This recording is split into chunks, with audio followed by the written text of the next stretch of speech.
Hello, everyone. Welcome to the May 12th meeting of the Human Services Committee. If staff could please take the roll.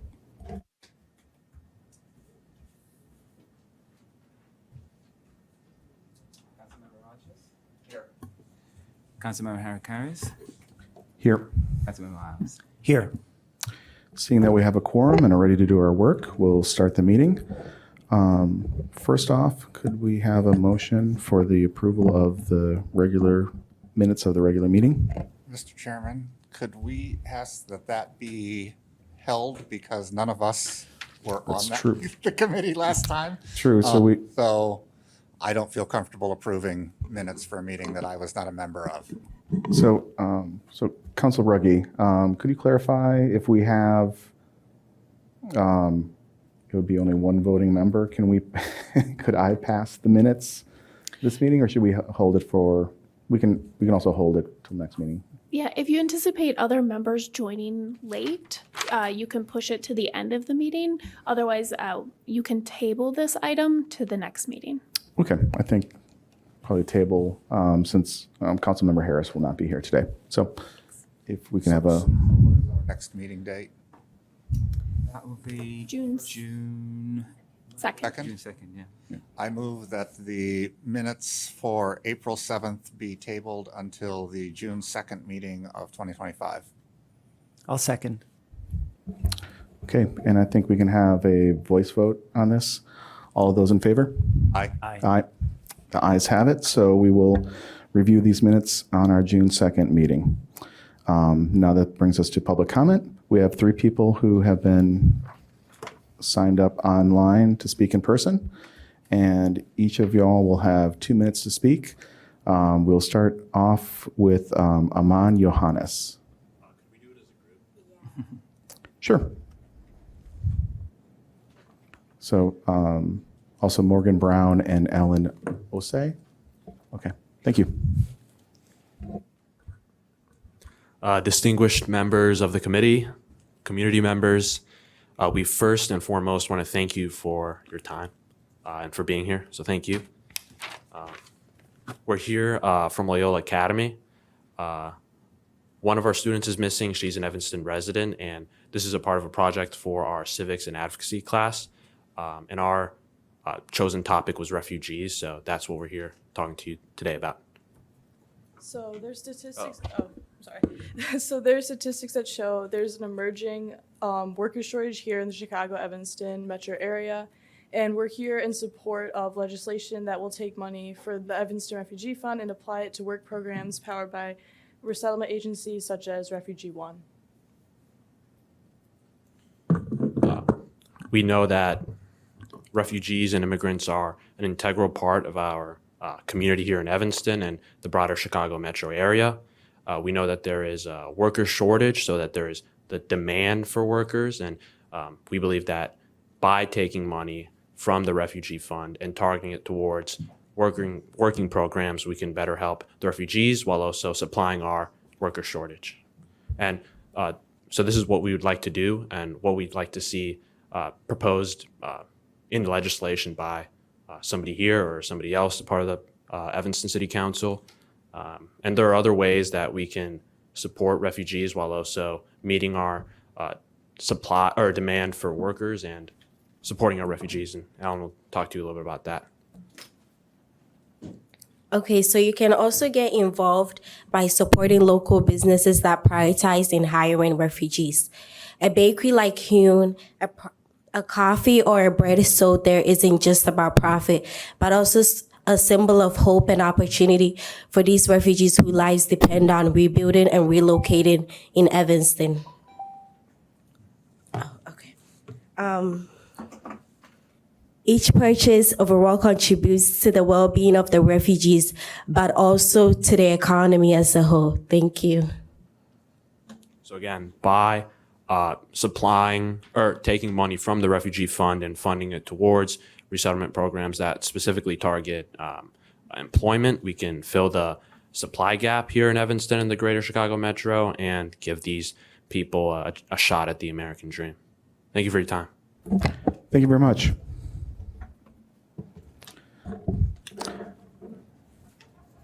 it looks like we don't have anyone else signed up to speak in person. So that brings to the conclusion of our public comment.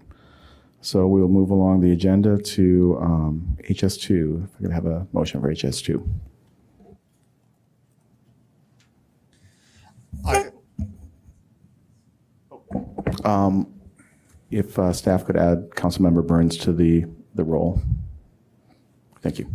Mr. Chair, I would move Resolution 38R25, approval of an honorary street sign name designation for Donald Wilson Way.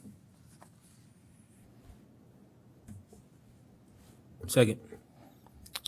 Great. We have the resolution forwarded and properly seconded. Is there any discussion on the resolution itself? I think this is fairly straightforward. If there's no discussion, can we take let's take a roll call vote on this one. Councilmember Rogers? Yes. Councilmember Burns? Aye. Councilmember Harris? Aye. Councilmember Isles? Aye. With a 4-0 vote, the resolution passes for consideration and will be moved on to City Council. Moving along, we have HS3. If we can have a motion for HS3, please. I'd move HS3, ordinance 42025, opting the Evanston School District out of the Cook County paid leave ordinance. Second. Okay, it's properly moved and seconded. I'll open the floor for discussion. Any comments on the said ordinance? Mr. Chair, Sure. my understanding is that this would apply primarily to like part-time employees. Is that correct? Yes, it is. Basically, we were asked by District 202 to add this exemption for them, and this would be, those employees would be covered by their collective bargaining agreement, and so this would be an exemption. So they wouldn't be in a situation where a truly part-time worker was owed 12 weeks paid vacation. So So we're not really excluding anyone. We're just, no, this is, I think, cleaning up to align with, no. So. All right. Thank you. And Councilmember Burns, I know you were co-refer and involved with this a little bit longer than I had been. So do you have any, it's basically a cleanup. Well, align those two.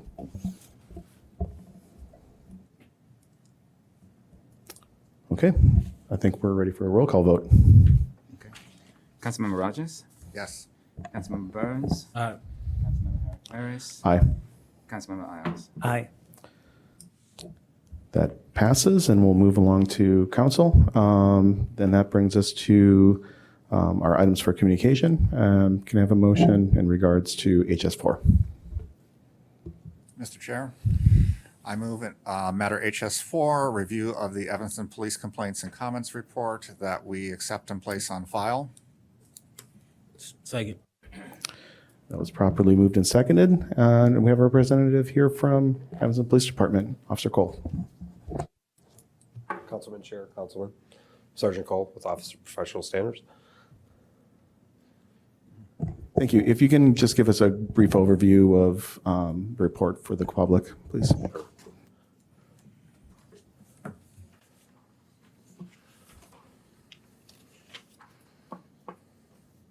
For complaint number 24007, the allegation on February 28th, 2024, the Office of Professional Standards received a complaint form from the complainant who alleged that an Evanston police officer had racially profiled him during a traffic stop on February 5th, 2024, and that his watch was damaged while it was in custody of the Evanston officers.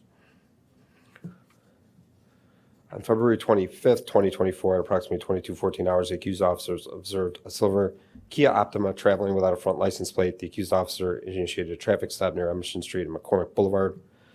A leads inquiry on the vehicle's North Carolina temporary tag returned no results. A subsequent VIN check also yielded no results. The accused officer asked the driver of the vehicle, the complainant, to provide proof of registration or bill of sale. which the complainant did not have. However, he did hand the accused officer his driver's license. The accused officer asked the complainant to open the vehicle so that she could check the VIN number, vehicle identification number, in the additional area of the car. The complainant then fled the scene, going westbound on Emerson and driving through a red light at a high rate of speed. Later that night at 0022 hours, the complainant arrived at the Evanston Police Station to turn himself in. Body-worn camera footage shows that the accused officer removed a watch from the complainant's wrist as they attempted to place him in handcuffs. The footage showed that the accused officer placed the complainant's property in the report writing room unattended, then continued taking the complainants downstairs in the processing area. The officers began processing the complainant during the standard arrest intake, which includes the inventory of all the property. The assisting officer requested that the complainant sign off on the property. The complainant complied, signed off on the property, and at 47 hours, the accused officer is seen leaving the processing room and returning a few minutes later with the complainant's watch. The accused officer placed the watch in a white envelope, used it in inventory, used to inventory jewelry items, and it was inventoried on the sheet. Then both officers finished processing the complaint. The complaint was subsequently cited for fleeing and eluding, disobeying a red light, and illegally squealing tires. The complainant's vehicle was also impounded. If the allegations are true, the accused officer may have violated the following: Rule 1, Rule 2, Rule 30, and Rule 74. Findings, recommendations.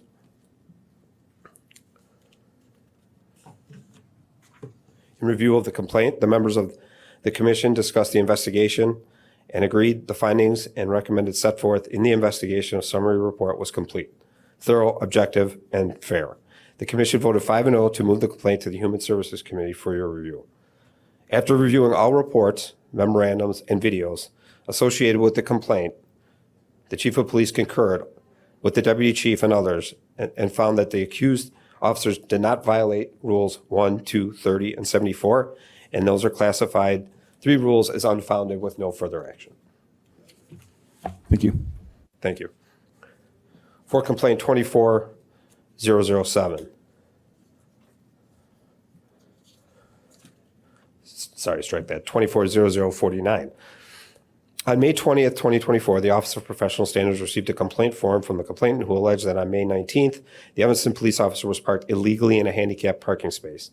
The complainant also alleged that the officer reprimanded him for parking in a no parking zone, even though the officer was also violating parking regulations. The complainant wanted recognition of the officer's alleged behavior and his illegal parking.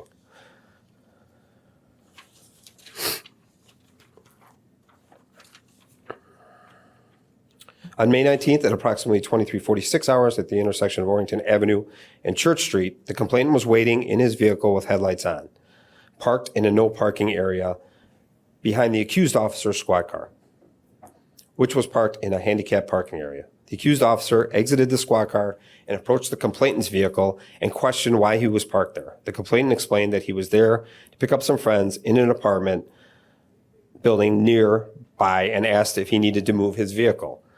The accused officer advised the complainant that he was parked in a no parking zone. The complainant then relocated his vehicle to a valid parking spot across the street.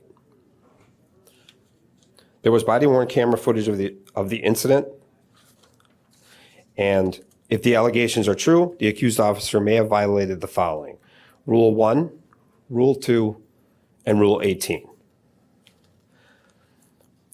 The findings and recommendations.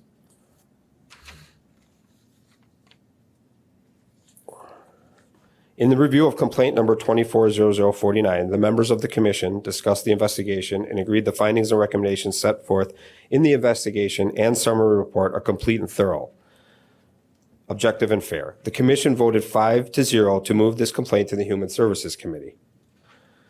Findings. Recommendation of the Chief of Police. After reviewing all records, memorandums, and videos associated with the complaint, the Chief of Police concurred with the Deputy Chief and also found that the accused officer did not violate Rules 1, 2, and 18 and classified these rules as unfounded with no further action. Thank you, Sergeant Cole. Thank you. And lastly, complaint 240050. On April 2nd, 2024, the Office of Professional Standards received a complaint form from the complainant who alleged that on March 31st, 2024, he witnessed several vehicles parked in a city parking lot in violation of Illinois law. The complainant further alleged that when he reported this issue to an EPD patrol sergeant, he showed disinterest, refused to investigate in person, and did not act on the matter. On March 31st, at approximately 1600 hours, the complainant stated that he observed several parked vehicles lacking front license plate in Lot 6, which is located across the street from the Evanston Police Department. The complainant responded to the station and reported this information to the front desk detention officer, who transferred him to the sergeant's desk. The complainant spoke to the accused sergeant over the phone. However, the accused sergeant refused to accompany the complainant in the parking lot for an on-site investigation and to observe the alleged violations.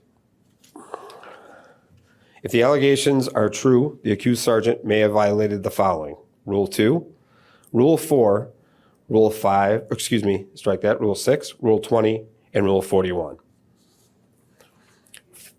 Findings and recommendations. In the review of Complaint 24-0050, the members of the commission discussed the investigation and agreed the findings and recommendations set forth in the investigation and summary report were complete, thorough, objective, and fair. The commission voted 5-0 to move the complaint to file to the Human Services Committee for final review. The Chief of Police finding and recommendations, after reviewing all the reports, memoranda, and videos associated with this complaint, the Chief of Police concurred with others and found that the accused officer did not violate Rule 20 and classified this rule as violated Rule 20 and classified this rule as sustained with shift level counseling. The other rules were not sustained. Sergeant Cole, thank you for the counsel. Overview of those three cases. For newer members on the committee, does anyone have any questions, or and maybe you can explain also, since we're kind of starting with a clean slate, if you can explain shift level counseling, just so people following along at home will know what that.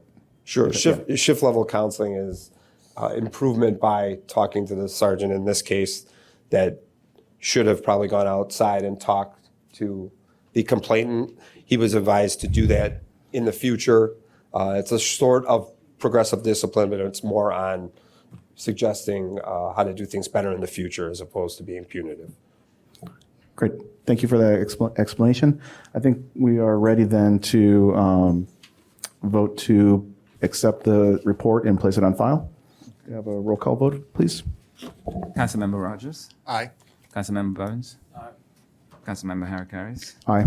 Councilmember Isles? Aye. So that has been placed on file and accepted.